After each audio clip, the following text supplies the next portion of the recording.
The assassin.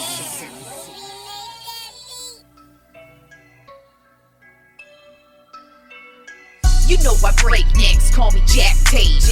I have no regrets while your life is fading. I'm a crazy fuck equivalent to Satan. When I'm behind the mic, I feel like the greatest. You know I break necks, call me Jack Tate. I have no regrets while your life is fading. I'm a crazy fuck equivalent to Satan.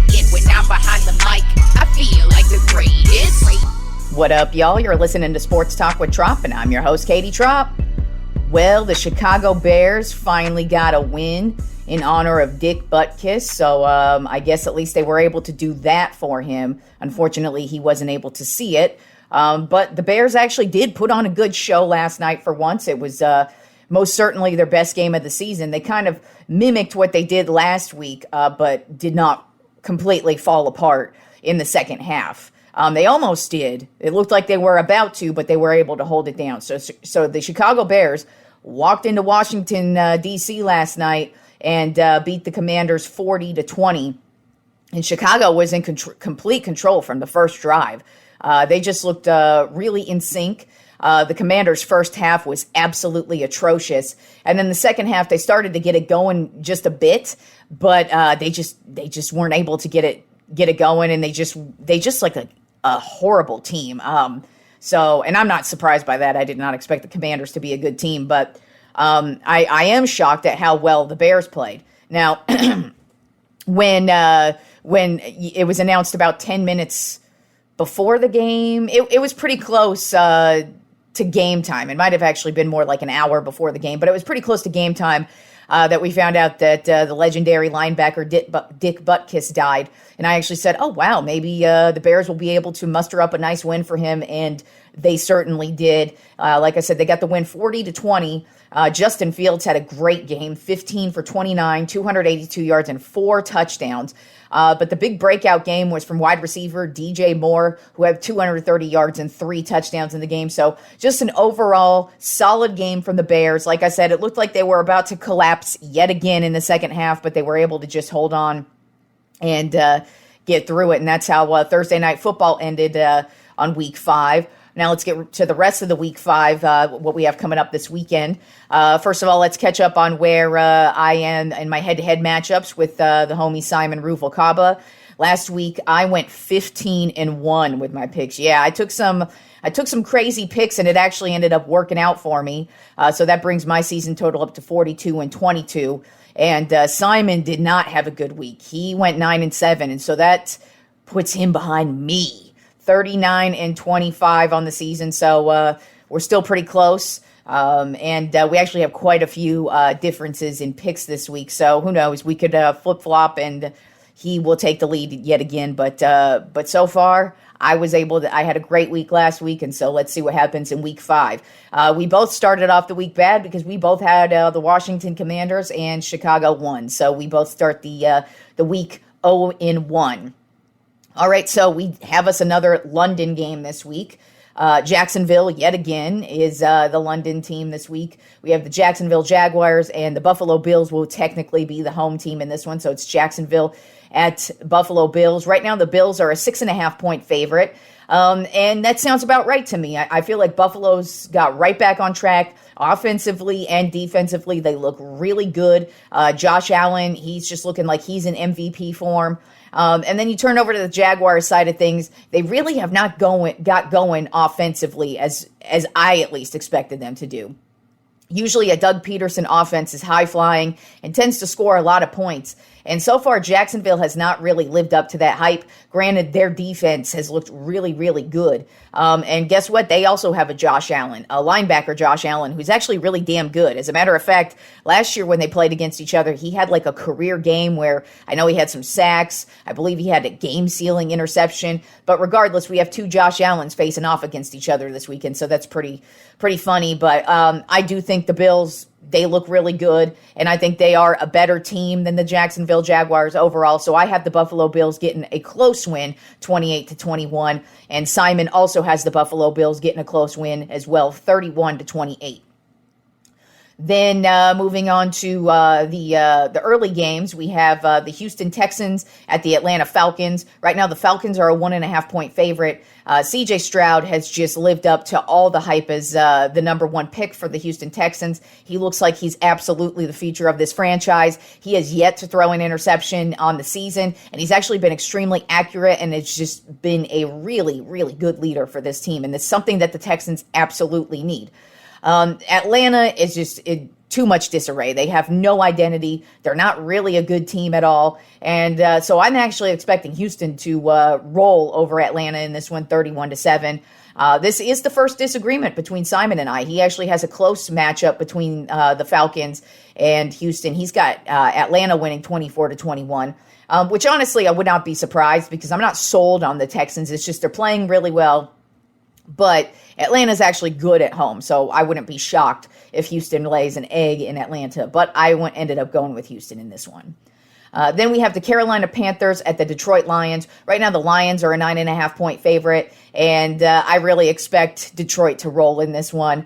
Carolina, not good at all. They don't have one win on the season, and that's not shocking because offensively, they're very pretty bad. They're pretty bad offensively. You know, you got a rookie quarterback.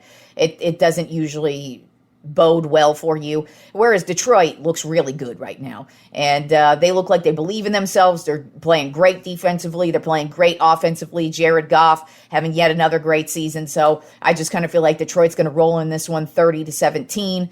And Simon also believes Detroit's going to roll over his Carolina Panthers 26-17.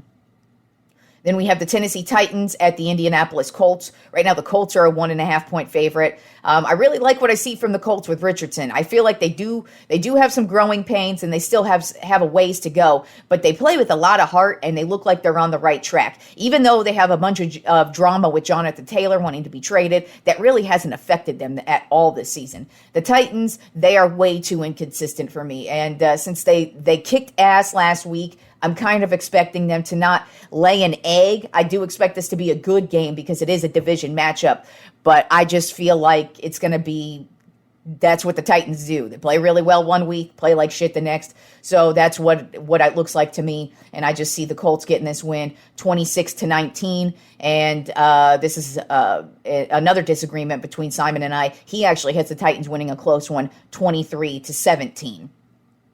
Then we have the New York Giants at the Miami Dolphins. Right now, the Dolphins are a 9.5-point favorite. The Giants are just coming off of yet another horrible loss. This team has not even though they won that game against Arizona, they were getting their asses kicked before the comeback they had to make. So it's just like the Giants, they just are a team that just continuously is getting their ass beat each and every week. Daniel Jones is just running for his life. He has like no time at all to get going. And Saquon Barkley's been injured the last couple of games. Who knows if he's going to play in this game? And even if he does, I don't think it's going to be a difference. Miami, they're coming off of a big loss, so I actually expect them to have a big game. They just traded for Chase Claypool today, so I'm not sure if he's going to play or not on Sunday. That might be too soon for him to play, but that's just another big weapon for them offensively, as if they needed it. And I just kind of expect Miami to get right back on track, score a whole bunch of points, and get the big win 42-10.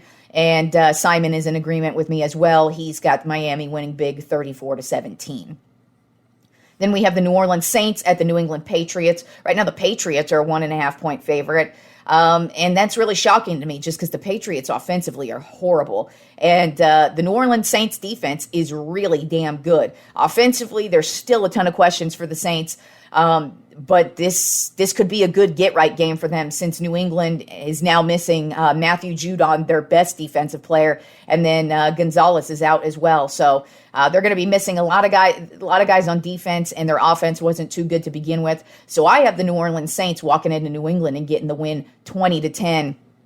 Simon also has New Orleans getting the win 24-20.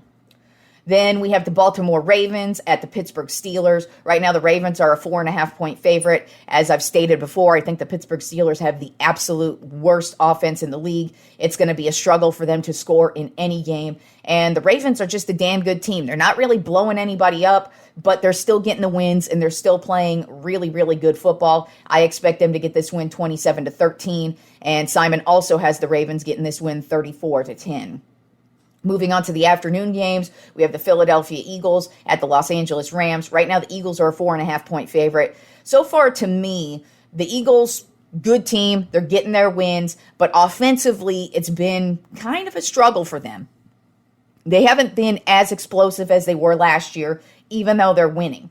Now, the Rams, on the other hand, they're looking a lot more surprising, I think, to most people. And they are getting Cooper Kupp back this week. And I think that's going to be a big deal for them because they have the rookie Puka Nacua, who's just having a great season. So now they're going to have two really solid receivers plus a capable running back. I kind of feel like the Rams are on the right track to get some wins here. And I actually think the Rams are going to upset the Eagles this week, 20-17. I feel like it's just going to be one of those close battles that's just won in the trenches this week. And yes, the Eagles are the better team in the trenches, but I just kind of feel like this is just going to be one of those close games where the Rams, even though home field advantage is not usually home field advantage for them, because usually the visiting team fans outweigh the Rams home team fans, which is probably going to be the case in this one since Philadelphia Eagles fans are actually good fans and show up for the games.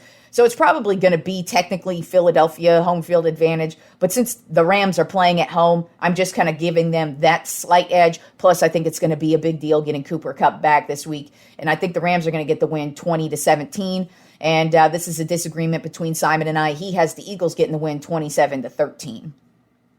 Then we have the Cincinnati Bengals at the Arizona Cardinals. Right now, the Bengals are a 3.5-point favorite.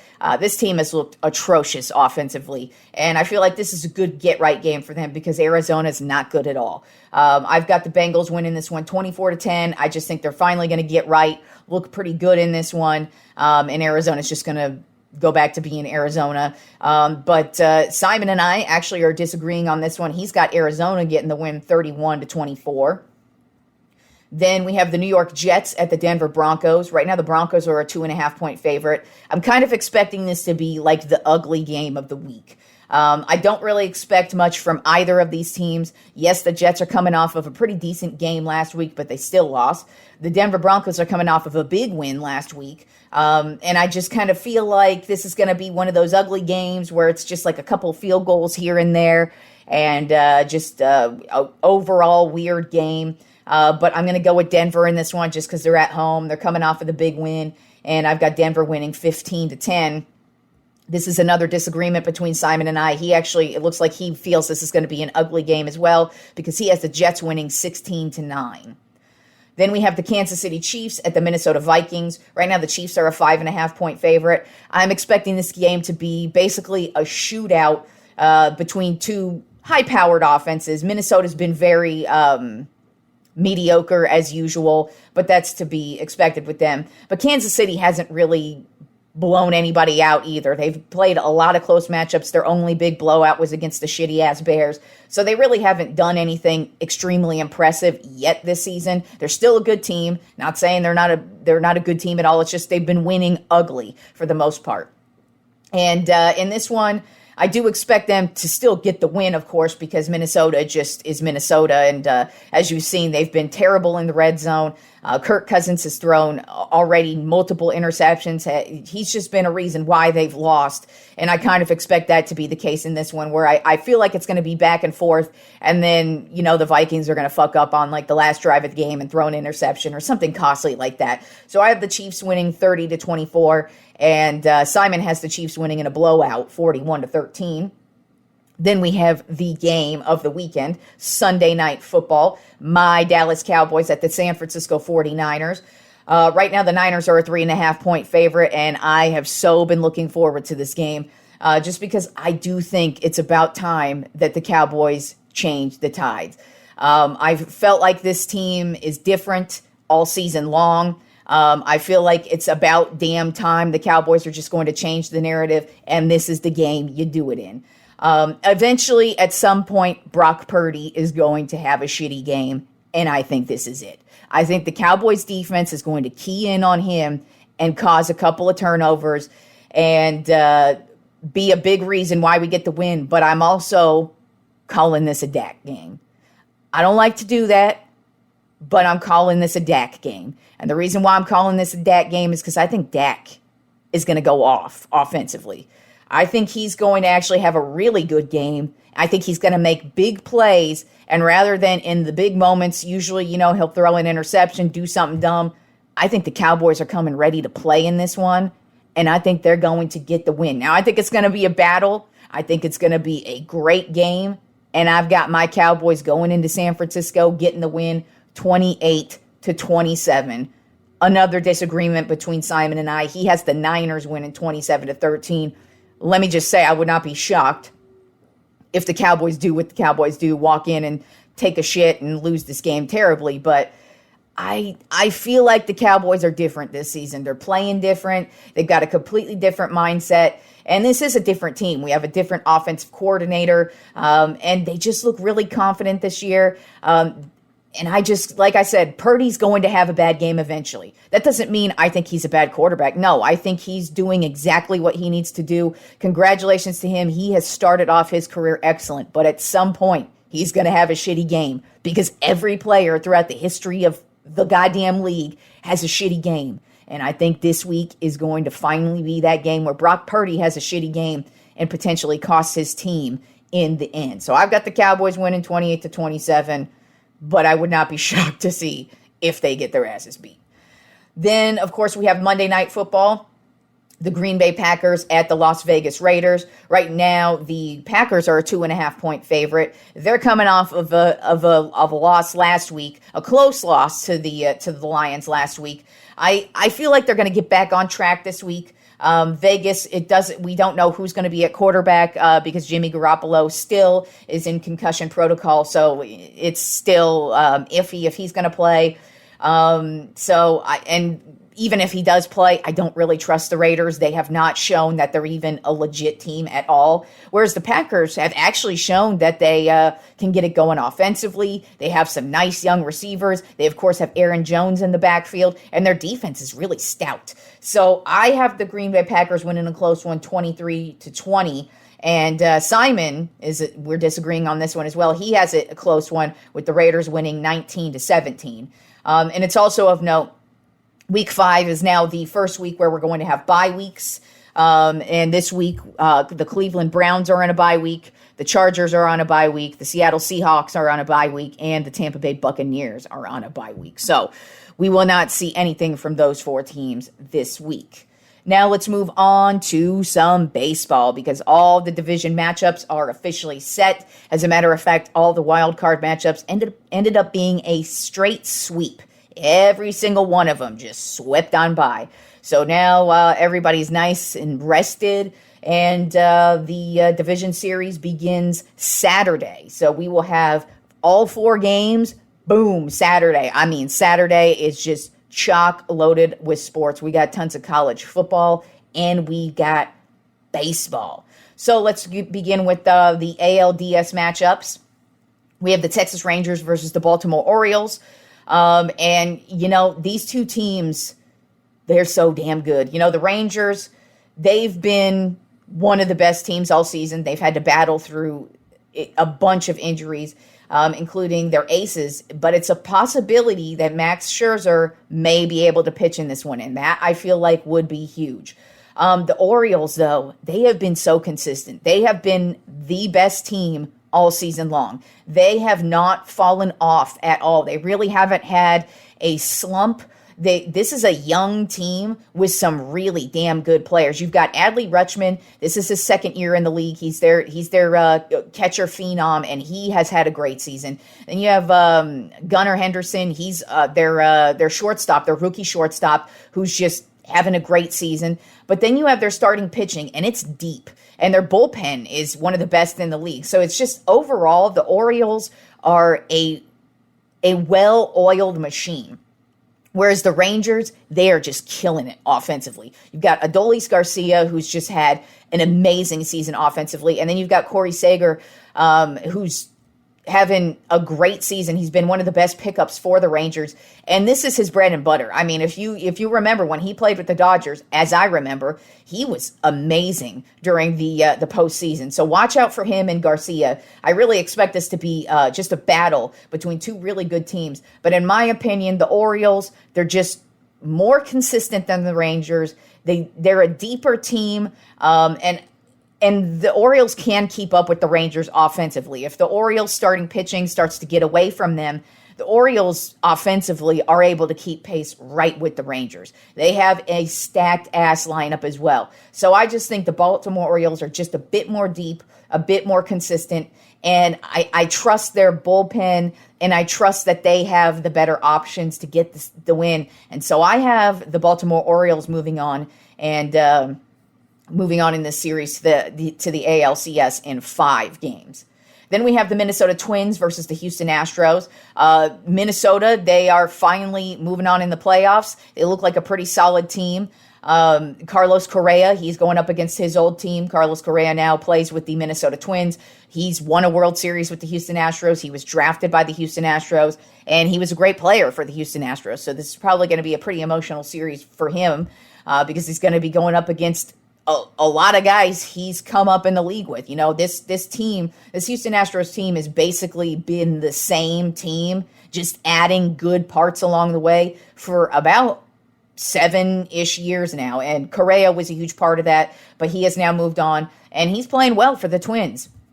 Now, the Twins are pretty much led by their starting pitching. In my opinion, the Twins really are here because they're in a terrible division. Not trying to take away anything from them. They did play a great series in the last series. Like I said, their starting pitching is really, really good, but I don't think they're going to be able to keep up with what the Astros got. First of all, the Astros have been here before. They know how to win. Not only do they know how to win championships, but they know how to win in the postseason. This is where they get their wins. This is just everything. They've got a great manager. They've got a great starting pitching lineup. They've got a great batting order. Now, their bullpen, a little shaky. That's kind of been their issue this season, but I don't trust the Twins at all. I don't believe in the Twins at all. So I'm taking the Astros basically to humble the Twins, and I think the Astros are going to move on to the ALCS in 4 games. So I've got Houston versus Baltimore for my ALCS right now. Moving on to the NLDS, we have the Arizona Diamondbacks versus the Los Angeles Dodgers, 2 division opponents who know each other very well and played so even against each other. I mean, every time they faced off against each other, it really was not an ass kicking. Zach Gallen, he had his moments against them. Freddie Freeman had his moments against the Diamondbacks. It's just, they have all had their moments, and I really expect this to be a battle.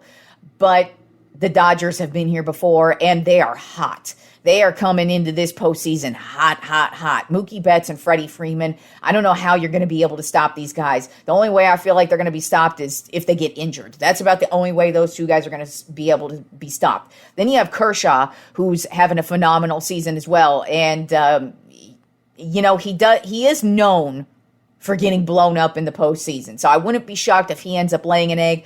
But even so, I just think the Dodgers are the better team. While I would love to see the Diamondbacks get the win. Now, don't get me wrong. These are Giants division opponents, so I want both of them to lose. But I, of course, want the Dodgers to lose more than I want the Diamondbacks to lose. I mean, the Diamondbacks, I don't think they're going to win the World Series, and even if they do, whoop-de-fucking-do. But the Dodgers, I always want them to lose. So, of course, I'm rooting for the Diamondbacks in this one. But I just kind of feel like the Dodgers are going to be way too much for the Diamondbacks to overcome. And I have the Dodgers winning this one in 4 games and moving on to the NLCS. And then we have another division battle against the Philadelphia Phillies versus the Atlanta Braves. And both of these teams are hot. I mean, the Phillies look as good as they did last year at this time. And the Atlanta Braves are hands down the best team in the league. I feel like they should easily win the World Series. But hey, this is why they play the game. So it doesn't matter if they have the better everything. You got to play to win, and they got to prove it, and they want to. You've got Acuna Jr. having an MVP season. You've got Spencer Strider having a phenomenal season, and I just feel like the Braves are going to be way too much for the Phillies. While I think the Phillies are going to make this a great battle, the Braves are just too damn strong, and I think they're just ready to win another World Series. And I had the Braves moving on in 4 games. I'm sure most people have this going 5 games, which I wouldn't be shocked. But I just think the Braves are that good that they should actually easily win this one. I say easily, like hesitantly, because obviously none of this is easy. It's the postseason. But the Braves, they're better than every team, like by a mile. So I think they should easily roll to the World Series, and I think they should easily roll to the NLCS. So yeah, my NLCS matchup is the Dodgers, boo, versus the Braves. So like I said, the division series battles begin tomorrow, Saturday, all day baseball yet again. So, yeah, we've got us a stacked-ass weekend of sports. But like I started off the show with the sad news that Hall of Fame linebacker, Chicago Bears linebacker Dick Butkus, the legend, died yesterday. At the age of 80, he lived, so obviously he lived a long life. He was always a huge Bears fan till the end. As a matter of fact, he was actually one of my favorite Twitter follows because he would always say the most random shit, especially on game day. So he was one of those diehard Bears fans till the bitter end. So it's unfortunate that his last game that he had to see of the Bears was last week's debacle. But luckily for the Bears, they were able to muster up a good win for him last night. But with that being said, I just wanted to throw off a few career highlights of Dick Butkus because he is one of the greatest players to ever play football ever. If you've never watched any of his highlights, and I know a lot of people haven't because he played from 1965 to 1973, his entire career with the Bears. But if you know anything about football, this is the dude. He is revered as one of the most scary linebackers of all time. And if you just watch highlights of him, you will see why. It's funny to listen to old guys who played against him because, like, you'll hear stories about guys running off the field with, like, their eyes just, like, popping out of their head because they were so terrified of what he did to them or what he would say to them. He would just get right under your skin. He would not last in today's league. That's for damn sure. He would be immediately thrown out of the game. And he even said that actually at the beginning of the season. I think it was week 1. He said, I wouldn't last in today's NFL. I'd be immediately ejected game 1 because I was too much for these guys these days. But he certainly was. But you want to see some good ass highlights? Watch you some Dick Butkus highlights, and you'll see why he was the greatest ever, or one of the greatest ever. And he is the linebacker position. If you just look at what you want in a linebacker, you want Dick Butkus. Also, I will say the number one thing I love about Dick Butkus is his name. How great is that name? Dick Butkus. Greatest fucking name ever, hands down, outside of being one of the greatest linebackers of all time. So here are a few of his career highlights. He's a 2-time Defensive Player of the Year, 5-time First Team All NFL, 3-time Second Team All NFL. He's a 1960s and 1970s All-Decade team. He was a part of the 75th and 100th anniversary teams. His career stats are 22 interceptions, 11 sacks, 1 safety, 27 fumble recoveries, and 1 defensive TD. The 22 interceptions at the time was unprecedented. Now, I know in today's NFL, it doesn't sound like, ooh, wow, 22 interceptions. It was a big deal in the early 60s and 70s to be a defensive player and to score touchdowns and to create turnovers the way he did, because it didn't really happen often. And he has 22 career interceptions. And so that just says a lot about what a great linebacker he was. And he was just so revered at the time. And like I said, when you listen to the way people talk about him, I mean, there's even guys who have said guys have literally come running off the field in tears because he obliterated their asses so bad on the field. Like it's really fun to watch Dick Butkus highlights. So do yourself a favor if you've never done that and go watch some highlights of Dick Butkus. But if you know about him, you know this guy was a beast. He was just an amazing linebacker. And like I said, he is the epitome of what you want in a defensive player, in a linebacker. When you think linebacker, you think Dick fucking Butkus. So I'm going to leave you with this. A great quote about Dick Butkus from another amazing defender, the great Deacon Jones. Another amazing name, Deacon. That's just, I'm going to fuck you up. I'm Deacon Jones, bitch. That's just what that sounds like to me. But this is a quote from Deacon Jones about Dick Butkus. He said, when you, he made a little poem about Dick Butkus, and it goes like this. Roses are red, violets are blue. If you got any sense, you'll keep Butkus away from you.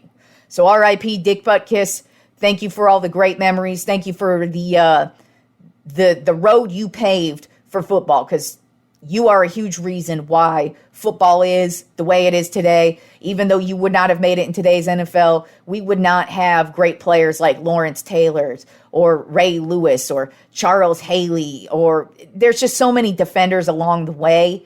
Hell, even Aaron Donalds in today's day and age, or Micah Parsons in today's day and age.